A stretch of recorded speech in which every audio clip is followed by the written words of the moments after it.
The fluorescent hum was Lena Thorne's constant companion, a stark contrast to the whispers of the dying night.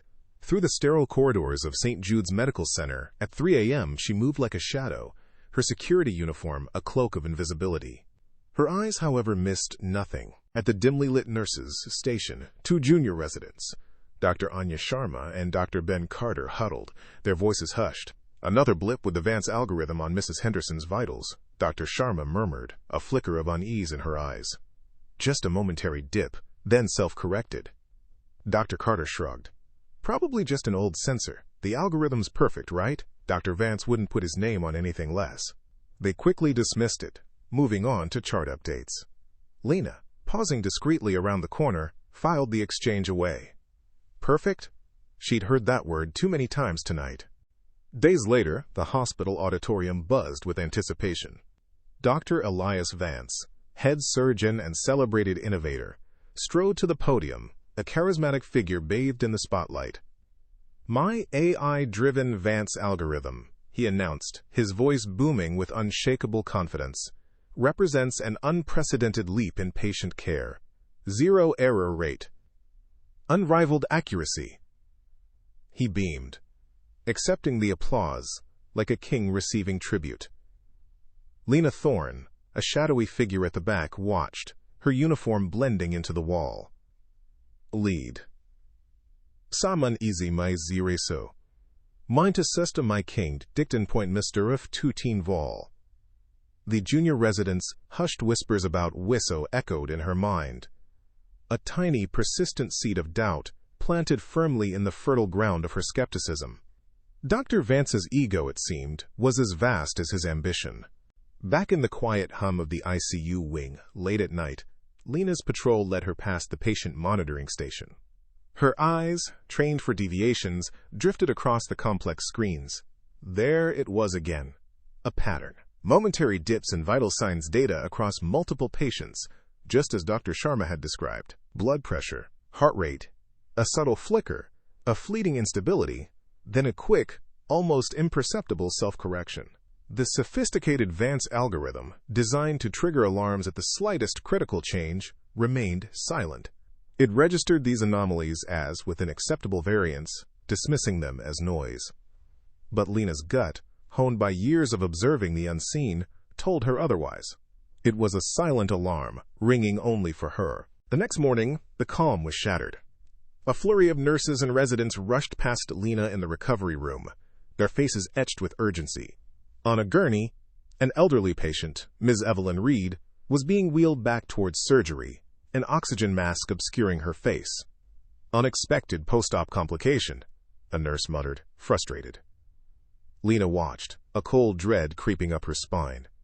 Ms. Evelyn Reed. Lena remembered her monitor data from just hours before. Those same subtle dips, quickly dismissed by the algorithm. The connection clicked into place with chilling clarity. Evelyn wasn't an anomaly. She was a consequence. The day shift at St. Jude's nurses' station was a maelstrom of ringing phones, hurried footsteps, and clipped medical jargon. Lena Thorne, in her crisp security uniform, was a ghost in the periphery, her presence barely registered by the bustling medical staff. She approached Nurse Brenda, a woman whose efficiency was matched only by her bluntness. "Brenda," Lena began, her voice low, "about Ms. Reed. I noticed some unusual fluctuations in her vitals last night, before the emergency surgery." Brenda didn't even turn from her chart. "Lena, darling, the Vance algorithm is always right. Every blip is accounted for. You're just security, bless your heart. Stick to the doors, we'll stick to the diagnostics." The dismissal was casual, delivered with a wave of the hand that physically pushed Lena away. Lena's cheeks burned, but her gaze remained steady. They saw a uniform, not a mind. But what they didn't see was the quiet fire that ignited behind her eyes. The doctor's lounge, a sanctuary of plush leather and hushed reverence, hosted Dr. Elias Vance, holding court among a small group of admiring surgeons. He spoke with the effortless confidence of a man who believed his words were gospel.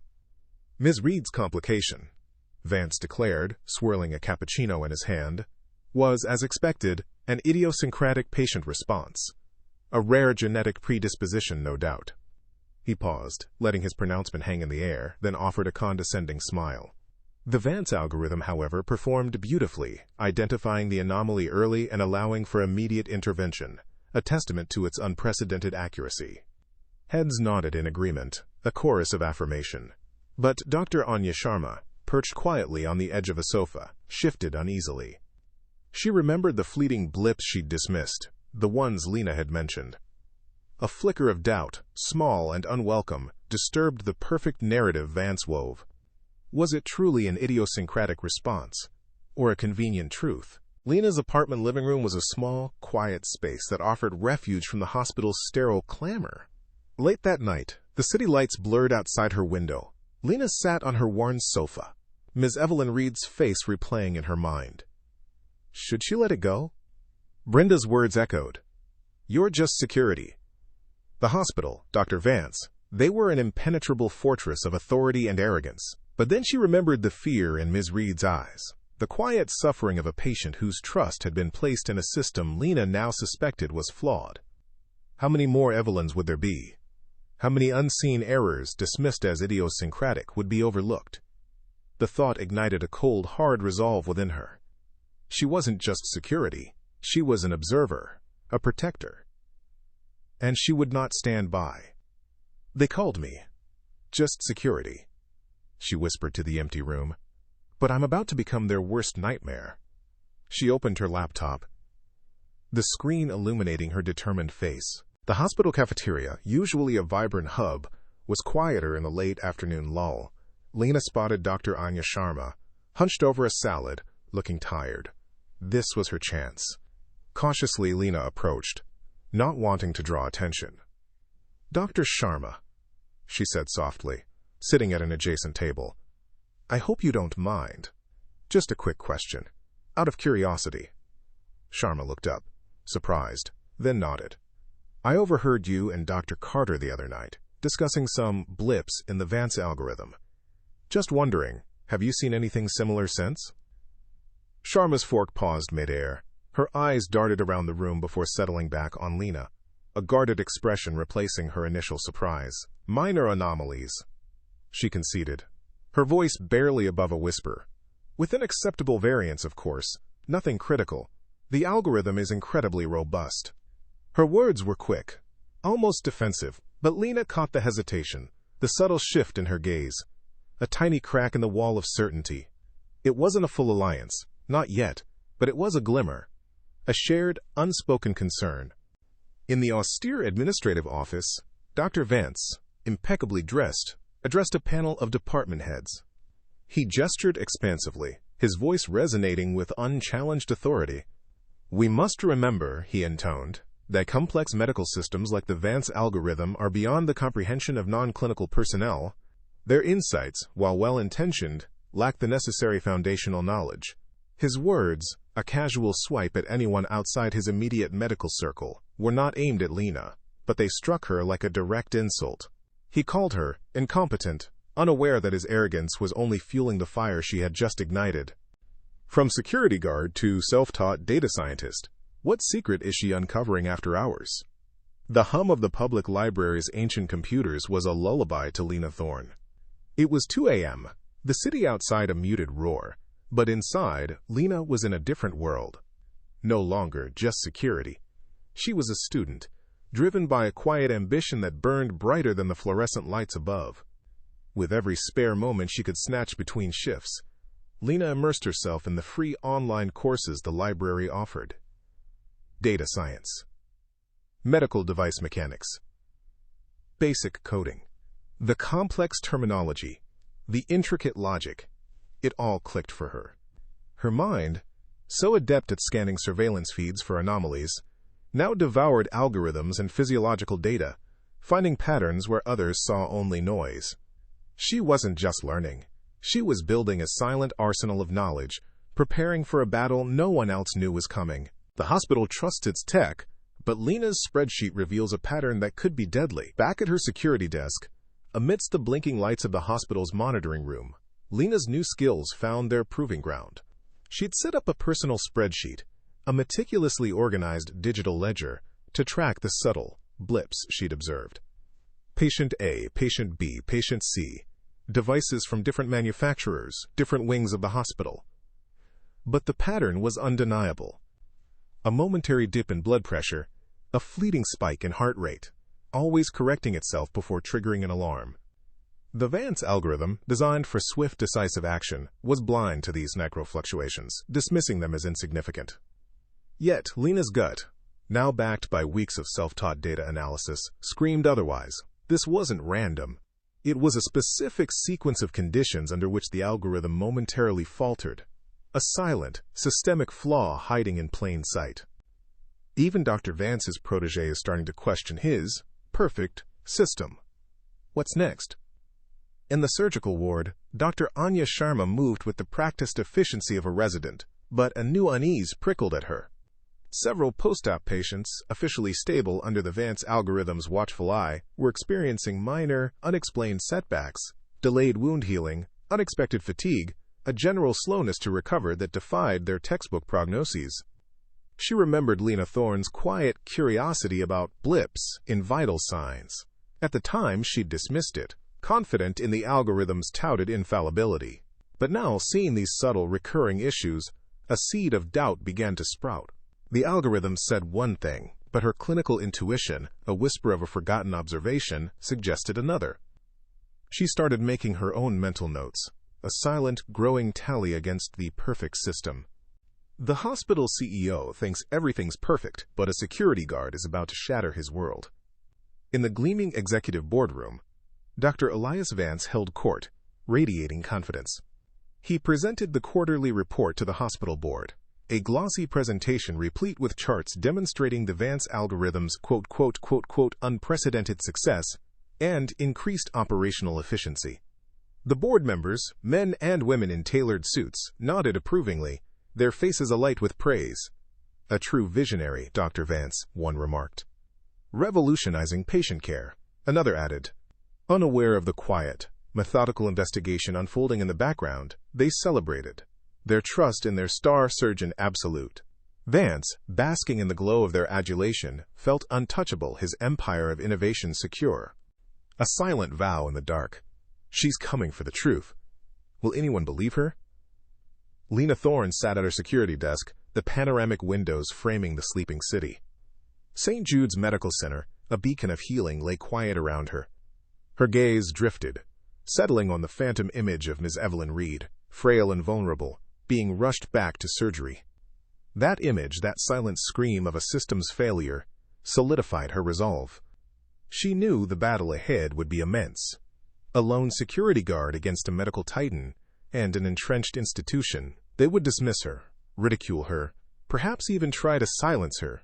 But the truth, she believed, had a weight that could shatter even the most gilded illusions. She made a silent vow to herself, a promise whispered into the night.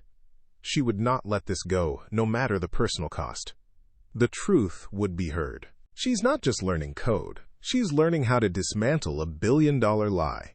The glow of her laptop screen was a tiny beacon against the oppressive darkness of Lena Thorne's small apartment, a stark contrast to the gleaming, sterile halls of St. Jude's Medical Center. After her shift, when most of the city slept, Lena traded her security uniform for a quiet obsession. The public library's computer lab became her second home, or sometimes just her kitchen table piled high with borrowed books and a cheap, humming laptop. She immersed herself in a world Dr. Elias Vance believed only belonged to him. Algorithm white papers, open-source medical data, the intricate dance of coding tutorials. Hours bled into days, then weeks. She wasn't just reading. She was devouring, understanding, building. A rudimentary simulation, cobbled together from free online tools, began to take shape on her screen. A digital mirror, reflecting the subtle, dangerous blips she had observed. Each line of code she deciphered, each data set she parsed, was a quiet act of rebellion. She was teaching herself to speak a language few understood, a language that held the key to an unimaginable truth. Sleepless nights, endless research. What truth is worth risking everything for? The investigation became Lena's life. Sleep became a forgotten luxury. Social gatherings withered to distant memories. Her small apartment, once a sanctuary, now felt like a war room, cluttered with printouts, half-empty coffee cups, and the persistent hum of her laptop. The lines of exhaustion etched themselves deeper beneath her eyes, but the fire of determination burned brighter. She ate when she remembered, slept when her body absolutely demanded it, and every waking moment was dedicated to the puzzle. The image of Ms. Evelyn Reed, frail and vulnerable, being rushed back to surgery, was a constant, searing reminder of the human cost of negligence. This wasn't just about proving Vance wrong. It was about protecting those who couldn't protect themselves. Her obsession, once a quiet pursuit, now weighed heavily, a moral imperative that left no room for retreat. Lena knew the magnitude of what she was uncovering, and the personal stakes escalated with every passing solitary hour. It's not the AI, it's the asterisk connection. Lena's discovery is a game-changer. One pre-dawn morning, surrounded by a constellation of glowing screens and a whiteboard scrawled with complex diagrams, it finally clicked. A profound understanding, both triumphant and deeply unsettling, washed over Lena. It wasn't that Vance's AI, the heralded Vance algorithm, was inherently flawed in its core programming. The algorithm itself was brilliant, designed to process data with unprecedented speed. The problem, Lena realized with a jolt that echoed through her tired bones, was in its integration. The hospital's existing medical sensors, some slightly older models, transmitted data in rapid, subtle physiological changes that the algorithm, designed for newer, more uniform inputs, misinterpreted. It wasn't a bug in the AI, it was a blind spot in its connection to the real world, a critical miscommunication between cutting-edge software and slightly outdated hardware. The algorithm was perfect, but its perception was fatally skewed. The doctor secretly hands over the evidence. This is no longer just a theory. A week later, in a quiet corner of the hospital library, a hushed conversation unfolded. Dr. Anya Sharma, her face etched with a mix of apprehension and growing conviction, approached Lena. "Lena," she whispered, glancing around nervously. I've been seeing things. Minor anomalies, just like you mentioned." She hesitated, then pushed a USB drive across the table. "Anonymized patient data logs from my shifts. I can't explain it, but something feels off. Maybe this will help you understand what I'm seeing." Lena's heart pounded with a mix of gratitude and renewed urgency. This was it. Real-world data. Independent validation. She took the drive, her fingers brushing Sharma's in a silent pact. Back in her apartment, Lena fed the anonymized data into her simulations. The patterns were undeniable, consistent. The blips weren't isolated incidents. They were a systemic whisper, now amplified to a roar. She's got the proof. The perfect algorithm is a ticking time bomb, and Lena knows exactly why. The pieces now fit, forming a devastating picture. On her computer screen, a complex color-coded graph flared to life, a stark visual representation of truth. It showed a significant, statistically irrefutable increase in specific post-operative complications, directly correlating with the Vance algorithm's integration period. This wasn't a theory, a suspicion, or a blip. This was the smoking gun. A systemic flaw, silently endangering lives, hidden in plain sight. Lena stared at the screen, her face a mixture of grim triumph and profound horror. The scale of the problem was undeniable. Lena Thorne's apartment had transformed from a quiet sanctuary into the command center of a quiet revolution. Stacks of printed medical journals, algorithm white papers, and her own meticulously crafted spreadsheets covered every surface. In the center, a thick, bound report lay open, its pages filled with the fruits of her relentless labor. It read like a professional audit, complete with statistical graphs, flowcharts of data interpretation, and technical explanations that would baffle even seasoned data scientists. Lena, pen in hand, reviewed the final draft, her brow furrowed in concentration. Every comma, every data point, every technical term had been double-checked, triple-checked. This wasn't just a collection of observations. It was an indictment, a meticulously constructed case that left no room for doubt. The quiet night guard, dismissed as just security, had built a fortress of facts. As Lena flipped to a section titled Projected Financial Liabilities, a grim realization settled over her. The numbers were staggering. Increased patient complications meant extended hospital stays, additional surgeries, and a skyrocketing risk of malpractice lawsuits. She calculated the cost of potential regulatory investigations, the blow to St. Jude's prestigious reputation, the inevitable drop in patient trust. Millions. Hundreds of millions, potentially. This wasn't just about a subtle glitch in a medical device. It was a ticking financial time bomb, set to detonate the entire hospital's carefully constructed empire. The moral imperative to protect patients now intertwined with a stark, undeniable financial crisis. The weight of it pressed down on Lena, a silent alarm ringing louder than any security breach she'd ever handled. A week later, in the hushed, sterile confines of an empty doctor's office, Lena presented her report to Dr. Anya Sharma. Sharma, initially skeptical, her eyes flicking dismissively from Lena to the bulky binder, took the document with a polite but guarded expression. "Lena, I appreciate you putting this together, but I assure you, the Vance algorithm has undergone rigorous testing." She stopped mid-sentence, her eyes scanning the first page, then the second. A gasp escaped her lips as she encountered a particularly damning graph correlating the blips with post-operative infection rates. Her face, usually composed, drained of color. This can't be right," she whispered, her voice barely audible. Lena remained calm, her gaze steady. "The data doesn't lie, Dr. Sharma. It's an integration error, not a flaw in the AI itself, but in how it interfaces with our older hardware." Sharma continued to read, her fingers trembling slightly, the depth of the oversight washing over her like a cold wave. The doctor's face turned white. Lena's evidence was undeniable, even to Vance's own staff. The meeting with the pro bono lawyer was brief, discreet, and sobering. Lena learned about the labyrinthine world of whistleblower protections, the potential for retaliation, the formidable power of a hospital like St. Jude's. The lawyer, a kind but weary woman, outlined the risks: career suicide, legal battles, even personal threats. But she also spoke of the undeniable legal weight of systematic negligence, of a medical device flaw concealed, of the patients whose lives were silently impacted. Lena listened, asked thoughtful, precise questions, absorbing every detail. She wasn't just building a case, she was preparing for war. Her resolve hardened. The stakes were clear, the path fraught with danger. But the truth, once seen, could not be unlearned. Back in her apartment, the city lights a distant blur, Lena picked up a framed photo of Ms. Evelyn Reed. The elderly woman's kind, wrinkled smile stared back at her. Evelyn, whose unexpected complication had been the first domino in this chain of discovery. Lena remembered the fear in Evelyn's eyes, the quiet resignation of a patient trusting a system that had subtly betrayed her. The battle ahead would be immense, against power, prestige, and institutional arrogance. But her moral imperative, that unwavering commitment to justice for Evelyn and all the unseen patients, outweighed any fear. She was ready.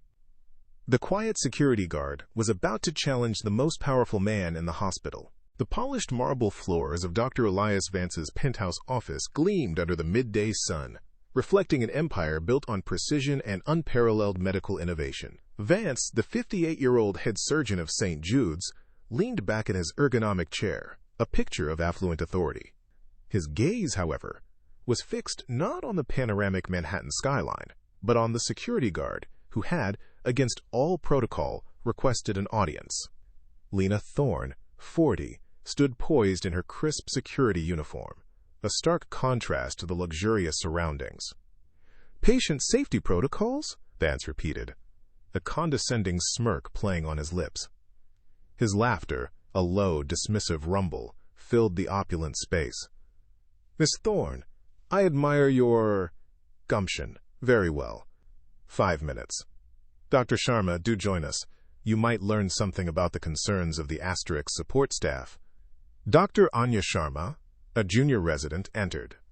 Her face a mask of polite curiosity, but her eyes held a flicker of apprehension. The stage was set for a confrontation Vance believed would be utterly trivial. "Your 5 minutes, Miss Thorne, are ticking," Vance announced, his voice dripping with amusement as he glanced at his platinum watch. "Let's not waste time. I assume this concerns a particularly stubborn door? Or perhaps a misplaced medical chart?" He gestured dismissively to the empty chair opposite his desk, expecting Lena to air some minor grievance. Lena, however, remained standing, her posture unwavering. Her eyes, steady and clear, met Vance's with a quiet resolve that unnerved him more than any outburst could have. She reached for the worn public school backpack she carried, the same one she used for her late-night studies at the library.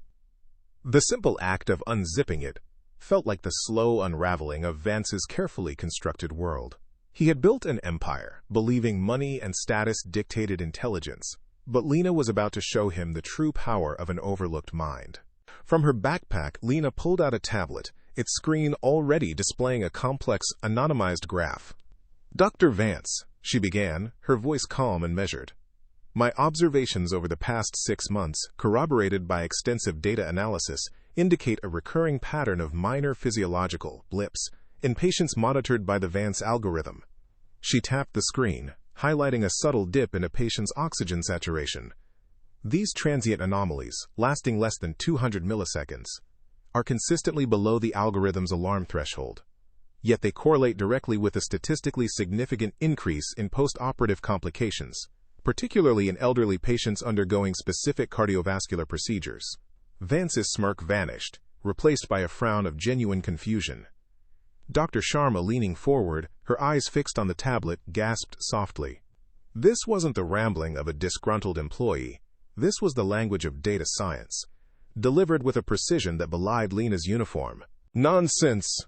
Vance exploded, pushing himself upright from his chair. His carefully composed facade cracked, revealing the furious arrogance beneath. "You're a security guard, Miss Thorne, not a data scientist. These are the fantasies of a delusional employee attempting to find fault where none exists. What do you know of complex medical systems? Your findings are irrelevant without proper medical credentials." He pounded a fist lightly on his desk, his face reddening. Lena didn't flinch. "My analysis is based on observable data, Dr. Vance," she countered, her voice still a quiet force. "The algorithm's threshold for critical is too high for these specific, rapid fluctuations, allowing dangerous conditions to go unnoticed until they manifest as full-blown complications. My credentials, or lack thereof, do not negate the data." "Proof from a *real doctor," Vance spat, turning his furious gaze to Dr. Sharma. Dr. Sharma, her own doubts solidified by Lena's presentation, met his eyes. "The anonymized data. It aligns with my own clinical observations, Dr. Vance," she stated quietly, her voice firm. Vance stared, utterly silenced. She didn't just find a glitch, she found a disaster. This is the evidence that will take down an empire. The opulent office, once a fortress of Dr. Elias Vance's arrogance, now felt like a courtroom where he was the defendant. Lena Thorne stood before him, not with a cleaning bucket, but with a tablet projecting a complex color-coded simulation onto the pristine wall. Beside her, Dr. Anya Sharma watched, her earlier skepticism replaced by a grim, knowing expression. Across the polished Italian marble desk, the hospital legal counsel, a stern woman named Ms. Davies, had joined them, her presence a silent testament to the gravity of the situation. "As you can see, Dr. Vance," Lena's voice was calm, authoritative, cutting through the thick tension. "The Vance algorithm, while robust in isolation, exhibits a critical integration error when processing rapid physiological data from our hospital's older generation of sensor hardware." A detailed technical analysis filled the screen, followed by statistical graphs showing an undeniable uptick in specific post-operative complications. "These are not blips or idiosyncratic patient responses," Lena continued, her gaze unwavering as it met Vance's paling face. "This is a systemic flaw, directly correlating with the algorithm's deployment. And the financial projections of extended patient stays and potential litigation are significant." The projected losses, displayed in stark red figures, scrolled across the screen, a silent tsunami of ruin. "Remember, Evelyn, Lena just proved her suffering was no accident. This is personal." Lena paused, allowing the numbers to sink in, then shifted the projection. The technical data faded, replaced by anonymized photos of patients, elderly faces, young parents, children. Each image was accompanied by a brief, anonymized case study detailing their unexpected complications, their prolonged recoveries, their suffering. "Ms. Evelyn Reed, Lena said softly, and a clearer image of the elderly patient appeared, her eyes wide with the pain Vance now recognized. Her unexpected return to surgery, which you attributed to an idiosyncratic response, was a direct consequence of this blind spot. The algorithm failed to register the subtle, rapid onset of internal bleeding because the older sensor data was misinterpreted, delaying intervention by precious hours. Vance flinched, his eyes darting away from Evelyn's photo. The abstract numbers, the cold data, were one thing, but seeing the human faces, hearing their stories, linking them directly to his perfect creation, it was a punch to the gut. The human cost of his arrogance, once dismissed, was now staring him in the face, undeniable. He cleared his throat, but no words came. He tried to tear her down, but Lena's facts are too strong. His empire is falling.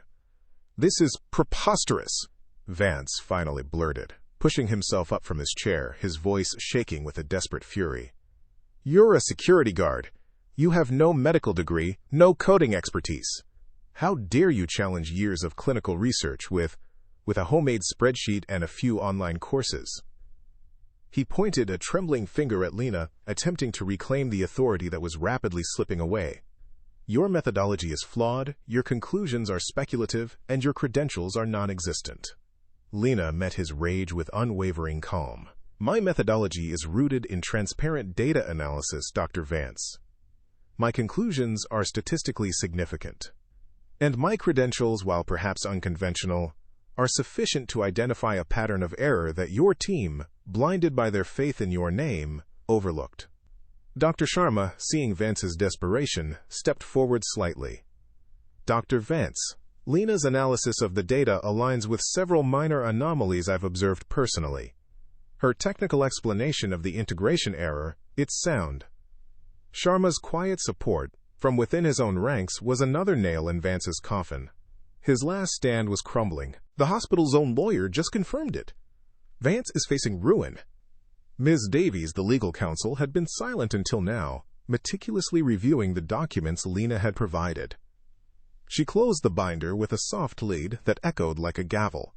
Her face was grim, her posture stiff. "Dr. Vance," she began, her voice low and grave, "Ms. Thorne's evidence is, regrettably, irrefutable. Her technical analysis is sound, corroborated by Dr. Sharma's clinical observations, and the statistical correlation is beyond dispute. The projected financial liabilities, factoring in potential class action lawsuits and regulatory investigations for systemic negligence, are catastrophic." Vance sank back into his $15,000 leather chair, his face ashen. The lawyer's verdict was final. This wasn't a matter of ego or academic debate anymore. This was a crisis, a public relations nightmare, a legal and financial abyss. The room fell into a heavy silence, the air thick with the weight of shattered illusions and impending doom. The once mighty surgeon is broken. But what does the night shift guard want now? Dr. Elias Vance stared blankly at the wall, the image of his shattered empire reflected in his vacant eyes. His world of certainty, of unquestioned genius, of absolute power had imploded. His own hubris, his dismissal of the invisible staff, had paved the way for this moment. The silence in the room was deafening, a void where his bluster once resided. Lena Thorne stood, still and composed, her calm breathing the only audible sound, a quiet testament to her victory. Dr. Sharma looked at Lena, not with surprise, but with profound respect. Vance was broken. But the quiet security guard had not come for destruction. She had come for justice.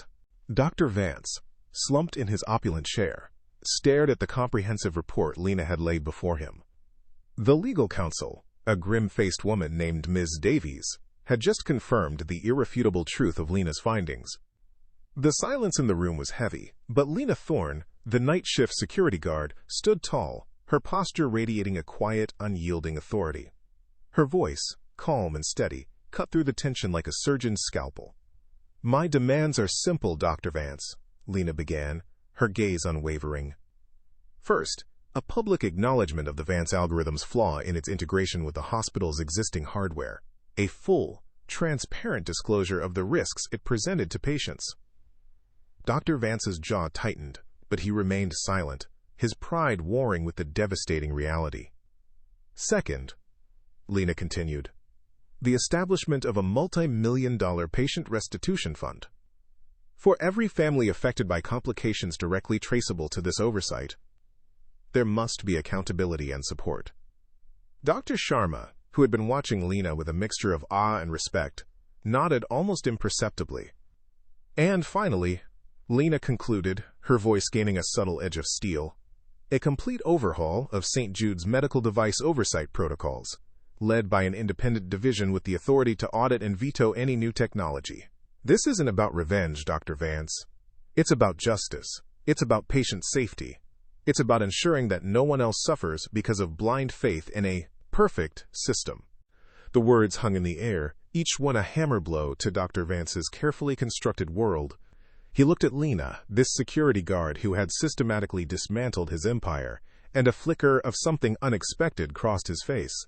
For a moment, Lena Thorne wasn't just a non-clinical personnel in a uniform. She was a mirror. He remembered his own youth, a scrappy kid from a working-class family, clawing his way through medical school, scoffed at by classmates whose parents had funded their legacies. He remembered the burning desire to prove them all wrong, to build something unimpeachable. Asterisk's value isn't about your parents' money. Lena's earlier words echoed in his mind, a jarring chord that resonated with a forgotten truth. He had become the very thing he once despised, an arrogant gatekeeper, dismissing talent that didn't fit his preconceived notions of privilege. The irony was a bitter taste in his mouth. Could he, Elias Vance, the architect of St. Jude's technological future, admit such a profound public failure? Could he humble himself before someone he had so casually dismissed? The weight of his pride, once a source of strength, now felt like a suffocating shroud. Lena, sensing his internal struggle, didn't press. Instead, she reached into her worn public school backpack and pulled out a neatly bound document. It was a professionally drafted contract, thick with clauses and legal jargon.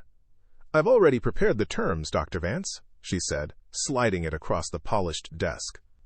"All the demands I just outlined are detailed within, including the structure for the new medical device oversight and patient advocacy division. And yes," she added, her eyes meeting his, "it includes a clause for my own new role as its head." Ms. Davies, the hospital's legal counsel, picked up the document, skimming through it. Her eyebrows rose in surprise at its thoroughness. "Dr. Vance," she stated, her voice devoid of emotion, "this contract is legally sound. It also contains provisions to protect the hospital from further litigation, provided these terms are met immediately. My advice, sign it." A solid gold pen lay on the desk, a silent invitation to concede. Dr. Vance stared at the contract, his hand hovering over the pen. This was it. The moment of truth. His entire legacy hinged on this decision. He hesitated, 1,000 arguments, 1,000 justifications for his pride, swirling in his mind. Then, Lena casually reached into her backpack once more. This time, she pulled out a small, unassuming digital recorder. She placed it gently on the desk, its tiny red light blinking. Vance's eyes widened in disbelief, then horror. "For your information, Dr. Vance," Lena said, her voice still calm, "everything that has transpired in this meeting, including your agreement to sign this contract, has been recorded. Completely legally, I assure you. Accountability, as I said, is paramount." Ms. Davies, the legal counsel, looked at Lena, a flicker of genuine admiration in her eyes. The air crackled with Lena's strategic brilliance. He thought he had the upper hand, even in defeat. He was wrong. Game over. The silence that followed Lena's revelation was deafening. Dr. Vance looked from the recorder to Lena, then to the contract. His resistance crumbled. He picked up the solid gold pen, his hand trembling slightly, a stark contrast to the firm grip he usually held on everything. With a shaky breath, he scrawled his signature across the bottom of the page. The scratch of the pen against paper was the only sound in the room, a definitive marker of a power shift. He looked up, his eyes meeting Lena's. There was no anger now, only a complex mixture of defeat, grudging respect, and perhaps a glimmer of understanding. The once mighty surgeon had been humbled by the unseen eyes of the night shift. 6 months later, the opulent St. Jude's auditorium, once a stage for Dr. Elias Vance's unchallenged pronouncements, buzzed with a different energy. The media cameras flashed, not for an algorithm launch, but for a public reckoning. Dr. Vance, visibly humbled, stood at the podium. His tailored suit seemed less a uniform of power, more a uniform of a man now carrying the weight of his past. 6 months ago, he began, his voice devoid of its former arrogance. I stood here praising a system that I believed was infallible. I was wrong. My pride, my blind faith in technology, and my failure to listen to every voice, regardless of rank, led to oversights that caused patient complications. For that, I take full responsibility, and I offer my deepest, most sincere apologies. A hush fell, then a ripple of murmurs. Lena Thorne sat in the front row, her posture erect, her expression a quiet blend of satisfaction and solemnity. Beside her, Dr. Anya Sharma offered a small, approving smile.